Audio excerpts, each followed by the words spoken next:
Mulțumesc, Oxan! Dragi colegi, ne-am adunat în seara asta mai mult decât doar să ne cunoaștem și să punem bazele unei foarte bune colaborări între noi, nu că nu ar exista până acum, dar să fie și mai solid. Și noi, PSD București, suntem cea mai mare și cea mai puternică organizație din țară. De acum încolo, să fie momentul zero în care declanșăm campania electorală la nivelul capitalei.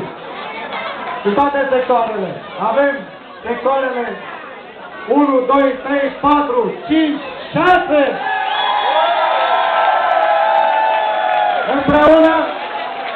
Împreună toți formăm împreună o echipă. Echipa PSD București. Mulțumim, Călin! Urmează sectorul 3! Ia să vedem! Cristi! Bună seara, prieteni!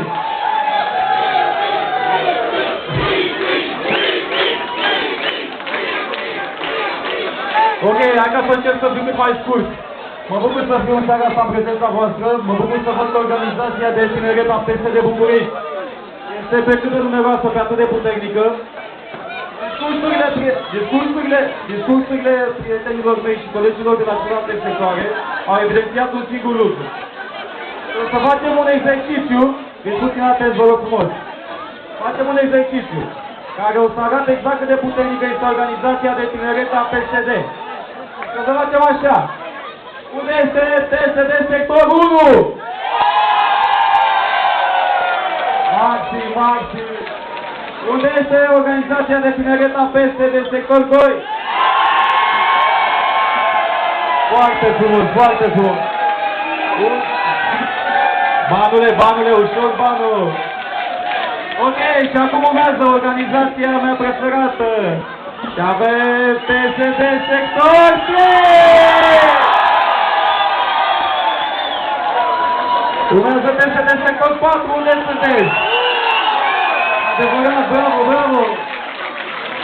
Repede trecem la PSD sector 5, acolo în față!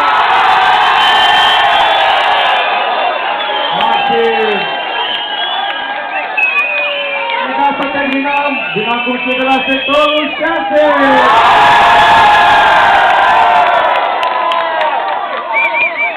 Acum, fiecare a spus cât de puternic este prin un strigăt. Acum vreau să vedem ce înseamnă PSD București.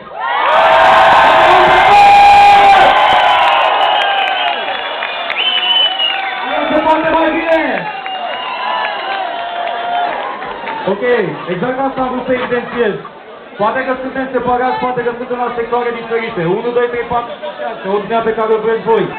Dar cred că împreună am dat...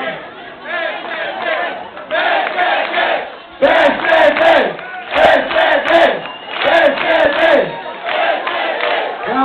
Bravo! Asta e spiritul de care am dat dovadă întotdeauna și de care sunt sigur că vom da dovadă și în continuare. Vreau să vă mulțumesc, vreau să spun că sunt mândru în primul rând de echipa mea de la sectorul 3. Este o echipă cu care am fost în numeroase lupte. Sunt sigur că o să fim și în continuare mai puternici și la nivel de București o să demonstrăm asta. Vă mulțumesc și vă iubesc, sunteți Maxim! Așa trebuie să ghipăm tot timpul.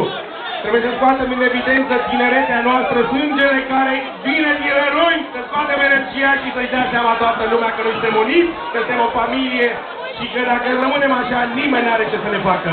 Urmează sectorul 4, prietena noastră, Acuța!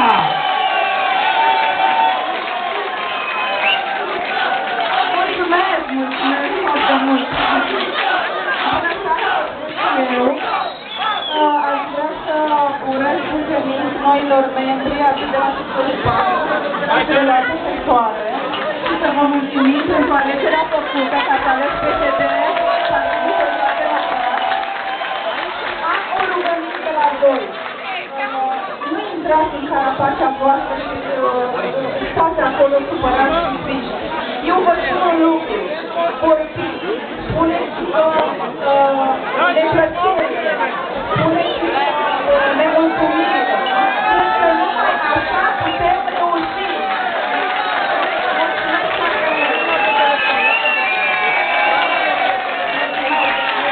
Nu avem voie să ne abținem, nu avem voie să tăcem și să ne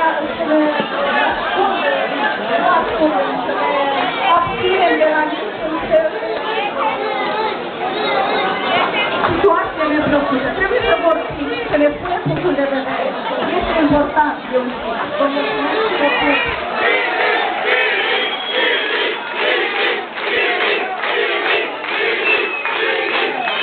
Bun, acum urmează o persoană care personal am învățat foarte multe. Este vorba de prietena noastră a tuturor bucureștenilor din PSD, Viri Constantin!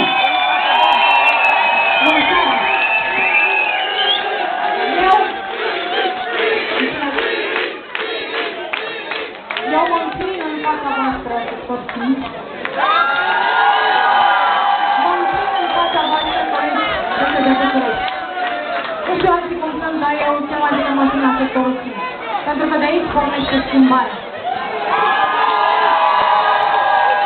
Pentru că de aici pornește schimbarea spre bine. Acum este vremea noastră. Acum este vremea noastră, începând din seara asta. Trebuie să le arătăm tuturor de buni suntem, că suntem frumoși, tineri și că îi facem praf pe toți. Și la Bucureștiul înseamnă cel mai mult, pentru că de la București pleca ora exactă. Să nu uite nimeni vreodată că această organizație este cea mai puternică și noi o vom face să fie și mai puternică. București!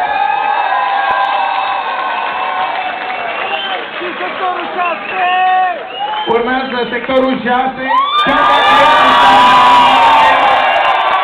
din urmă. Haideți să o aplaudăm pe Simona!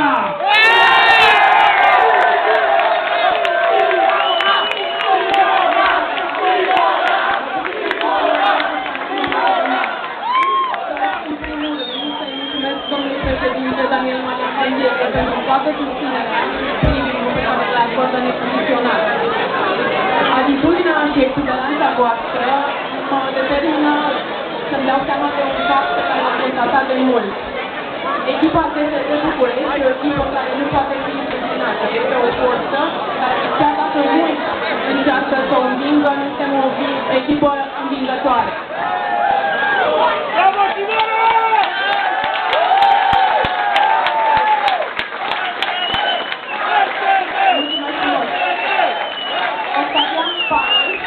Dacă nu facem istorie, o să fim judecați. Cred că e momentul să facem istorie, pentru că putem să facem istorie. Noi suntem viitorii lideri politici ai țării. Mă uit în jurul meu, văd că cunosc pe mulți dintre voi și îmi dau seama că PSD București reprezintă un rezervor de soluții umane pentru PSD și pentru România. Haideți să demonstrăm că putem fi viitorii lideri politici. Haideți să demonstrăm că suntem uniți și doar așa nimeni niciodată nu se reușească să învingă echipa PSD București.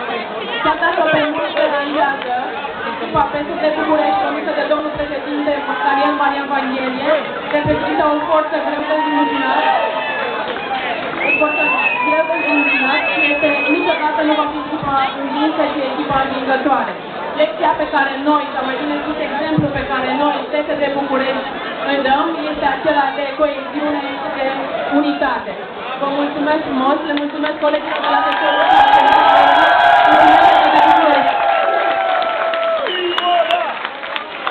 Bun, până acum au vorbit sectoarele. Haideți să zicem cu toții.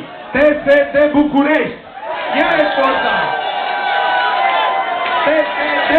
PSD! PSD! PSD!